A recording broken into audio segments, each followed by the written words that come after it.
तो गाइस हम जा रहे हैं केदारनाथ बाबा के दर्शन के लिए। हमने गाड़ियों के टैंक करा लिए हैं फुल। एक है हमारी अपाचे और दूसरी है स्प्लेंडर। उसके बाद हम रात में चले थे इसलिए वीडियो शूट नहीं कर पाए। अब पहुंच जाते हैं हरिद्वार सूर्य किरण होटल में। हमें 1500 रुपये में आसानी से यहाँ पे रूम मिल गया। उसके बाद हम यहाँ पे रात बिताते हैं। सुबह होते ही चल देते हैं केदारनाथ बाबा के दर्शन के लिए, लेकिन बारिश हो रही है इसलिए हमें रेनकोट कहीं से लेने पड़ेंगे और आगे बढ़ते हैं। हम आगे बढ़ के हमें एक दुकान पर रेनकोट मिल जाते हैं। रेनकोट लेने के बाद हल्के रेनकोट मिले हैं यहाँ पे। रेनकोट लेने के बाद हम चल देते हैं। हमारी गाड़ी स्प्लेंडर जो थी वो थोड़ी दिक्कत कर रही थी, इसलिए हम उसके साथ बाबा का नाम लेते हुए चल दिए हैं। तो हम फाइनली ऋषिकेश पहुँच जाते हैं। ऋषिकेश से यहाँ से हमारा केदारनाथ बाबा के दर्शन के लिए 223 किलोमीटर हमें चलना पड़ेगा। उसके बाद हम रास्ते में चलते हैं। बहुत बारिश मिली थी, बारिश में ही हम चलते गए, हम बाबा का नाम लेके। उसके बाद हमें जो बहुत ही भूस्खलन मिले, रास्ता ख़राब मिली और हम चलते ही गए। हमने रुकने का नाम नहीं लिया बाबा के दर्शन के लिए। हम कहते हैं जिसके सर पर बाबा का हाथ होता है उसे कोई परेशानी नहीं होती है। ये देखिए भूस्खलन मिले हैं यहाँ पे हमें, और उसके आगे हम जाते रहते हैं, चलते रहते हैं। उसके बाद हम फाइनली पहुँच जाते हैं देवप्रयाग। देवप्रयाग में ये संगम है अलकनंदा और भागीरथी का।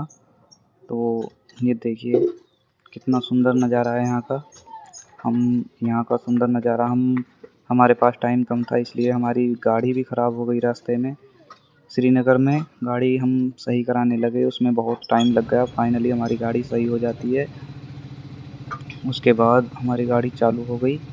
हम चेक करते हैं सारी चीज़ें। चेक करने के बाद हमारी गाड़ी में कोई दिक्कत नहीं रही थी। पैसे भी हमारे पास बहुत कम थे इसलिए हमारी गाड़ी में भी पैसे लग गए थे। उसके बाद हम चले जाते हैं। ये देखिए कितना तगड़ा भूस्खलन है यहाँ पे। भूस्खलन मिले रास्ते में। बहुत ही रास्ता ख़राब था इसलिए गाड़ी तेज़ नहीं चला पाए हम। ये देखिए कितने सुंदर रास्ते हैं, खतरा भी था और मज़ा भी आ रहा था। हम पहुंच जाते हैं एक गांव में। गांव में हम पहुंचने के बाद यहाँ से केदारनाथ सिर्फ 54 किलोमीटर रह गया था। अभी भी 54 किलोमीटर रहने के बाद इधर से बद्रीनाथ के लिए निकल जाते हैं, जिधर से गाड़ी बैक हो रही है, और हम इधर से सीधे केदारनाथ चले जाते हैं। पहला वाटरफॉल मिला है हमें। ये वाटरफॉल बहुत ही सुंदर था, बहुत ही मज़ा आने लगा था। जैसे जैसे हम ऊपर जा रहे थे वैसे ही हम उत्सुक हो रहे थे, हमारी उत्सुकता जाग रही थी, क्योंकि हमने पहले देखे नहीं और झरने ही झरने मिले थे। और फाइनली हम पहुंच जाते हैं। हमें पहुंचना था गौरीकुंड, लेकिन हम वहां पर नहीं पहुंच पाए। उससे 10 किलोमीटर पहले ही हमें रूम लेके रुकना पड़ा। हम यहाँ पे रुके हुए हैं। यहाँ पे ठंड भी थी, ठंड लगने लगी थी। अब हमने यहाँ पे फ्रेश हुए। फ्रेश होने के बाद हम खाना खाएंगे। खाना खाने के बाद सोएंगे। उसके बाद सुबह हम बाबा के दर्शन के लिए फिर से निकलेंगे। और यहाँ पे हमने अपने घर वालों से बात करी, नेटवर्क कम थे, और फाइनली हम पहुँच जाते हैं सोनप्रयाग से। हम अब यहाँ से पैदल की रास्ता रह गई थी। हम शेयरिंग जीप करके यहाँ पे हमने रजिस्ट्रेशन कराया और चढ़ाई के लिए चल दिए हम बाबा के दर्शन के लिए। वाटरफॉल मिला, बहुत सारे वाटरफॉल मिले। ये देखिए कितने ऊपर से वाटरफॉल आ रहा है, झरना। और यहाँ की वादियाँ, ओहो क्या बताएं आपको, बहुत ही हमें आनंद आ रहा था। क्या बताएं दोस्तों, आप खुद देख सकते हैं। ये देखिए ये अलकनंदा का जल बह रहा है, कितनी स्पीड से बह रहा है। ये बहुत ही गुस्से में रहती हैं। यहाँ पे हमने वीडियो शूट करी, जितना हो सके हमने वीडियो शूट करी। ये देखिए हम एक पुल से अलकनंदा के ऊपर से गुजरे दूसरी तरफ जाने के लिए। वहाँ पे हमें ऊपर पहुँचना है और हम चलते ही गए, हमने हार नहीं मानी। और उसके बाद हम आगे चलते हैं। आगे चलने के बाद ये फिर से झरना मिलता है, पहला ग्लेशियर मिला है। ये देखिए बर्फ़ के नीचे से होकर पानी गुजर रहा है। उसके बाद हम बर्फ़ के पानी से गुजरने के बाद हमें बारिश भी यहाँ पे आ गई थी। हमने रेनकोट पहने और रेनकोट पहनने के बाद हम से बाबा का नाम लिया और चल दिए फिर से। उसके बाद फाइनली हम पहुंच जाते हैं। दूसरा ग्लेशियर मिला। ये देखिए बर्फ़, बारिश बहुत हो रही थी इसलिए थोड़ी चढ़ाई भी कठिनाई हो रही थी चढ़ाई करने में भी। और ये देखिए हमें बर्फ़ के पहाड़ भी दिखने लगे हैं। बर्फ़ के पहाड़ दिख रहे हैं आपको, ये दिख रहे होंगे। वीडियो में सही से आ नहीं रहे थे, बादल थे और ग्लेशियर आ गया था। ये बड़ा वाला जो यहाँ पे बड़ा ग्लेशियर मिलता है। यहाँ पे हमने फ़ोटो खींचे, वीडियो बनाई और बहुत ही आनंद आ रहा था। यहाँ पे हमने थोड़ी बहुत मस्ती भी करी। उसके बाद हम यहाँ पे फ़ोटो खिंचवाने के बाद ये देखिए आप, यहाँ पे हम थोड़ा बर्फ़ भी खोदा हमारे देव भाई ने। बर्फ़ खोदने के बाद ये हम इसे हाथों में लिया तो हमारे हाथ यहाँ पे सुन्न पड़ गए थे। मस्ती की हमने खूब बर्फ़ के साथ। और आगे चल देते हैं हम। और यहाँ से बर्फ़ हमने एक दूसरे के ऊपर भी घेरा। ये देखिए देव भाई घेर रहे हैं सुरेश भाई के ऊपर। हमने फ़ोटो खींचे। फ़ोटो खींचने के बाद हम आगे चलेंगे। आगे दूसरा ग्लेशियर मिला। यहाँ पे हमने ग्लेशियर, नीचे से देखो पानी बह रहा है और यहाँ पे हमने ये देखो ऊपर से जो पानी आ रहा है ये ग्लेशियर के नीचे से होकर बह रहा है। यहाँ पे खतरा था, पुलिस ने मना कर रखा था यहाँ जाने के लिए। मात्र 1.5 किलोमीटर रहेगा केदारनाथ बाबा का मंदिर। यहाँ से हमें मंदिर भी दिखने लगा था।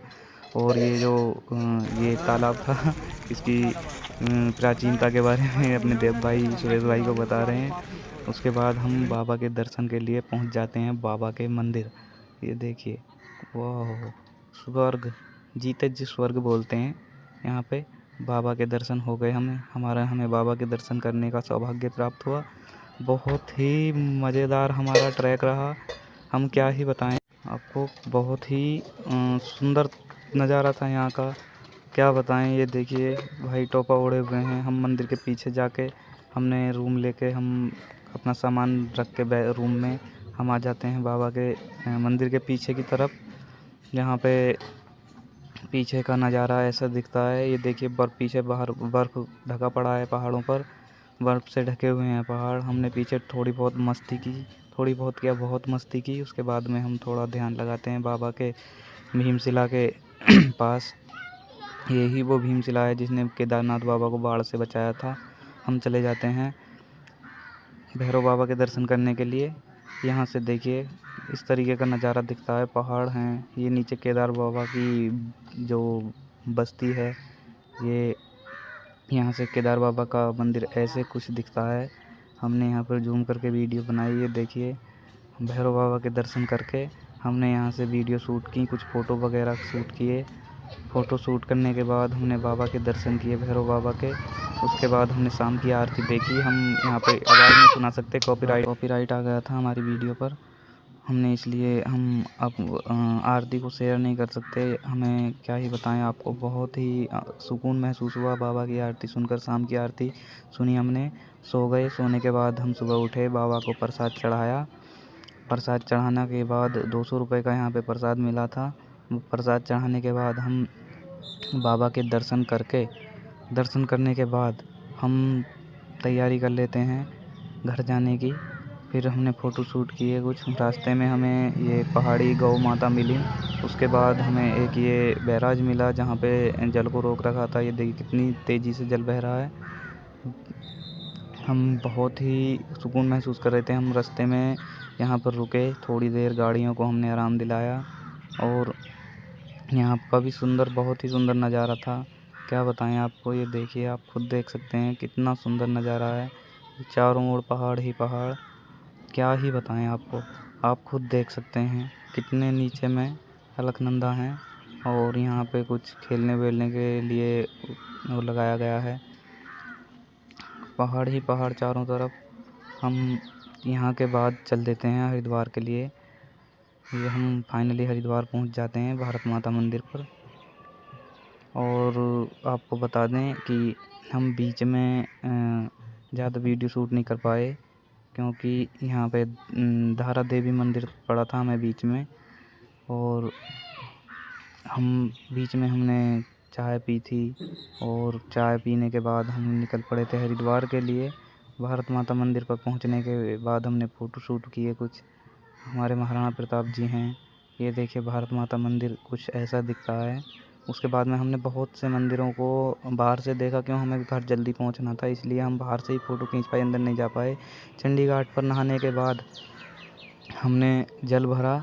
जल भरने के बाद हमने यहाँ पे कुछ फ़ोटो शूट वगैरह किए। बहुत ही सुकून महसूस हुआ हमें बाबा के दर्शन करने के बाद। हमने यहाँ पे कुछ फ़ोटो शूट किए, ये देखिए। उसके बाद हम निकल लेते हैं घर के लिए। जय बाबा की।